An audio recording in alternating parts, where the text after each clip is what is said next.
Alors, bon, moi, j'ai posé des questions à plein de prêtres, etc. Je leur ai dit, mais attendez, mais ça doit faire peur, la personne qui monte comme ça. T'es en panique, t'es accroché à rien. Et en fait, ils m'ont expliqué, non, la personne qui se retrouve en situation de lévitation n'est pas tout à fait consciente qu'elle est en lévitation. Elle est dans une situation, dans un état de conscience quasiment modifié. C'est-à-dire que la personne est en présence de quelque chose, et cette présence, eh bien, l'attire. Il y avait une sœur, je ne sais plus comment elle s'appelait, qui, il y a des témoignages des gens de la ville dans laquelle était le couvent, où en fait elle se baladait, elle priait dans le jardin du couvent, et sauf que les gens passaient à côté du couvent, et à un moment ils voient une tête de sœur qui est juste au-dessus de la toiture.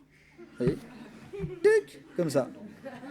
Et donc en fait ils sonnent au couvent, ils disent bah non mais attendez mais il y a une sœur là qui est en train de se péter la gueule comme ça.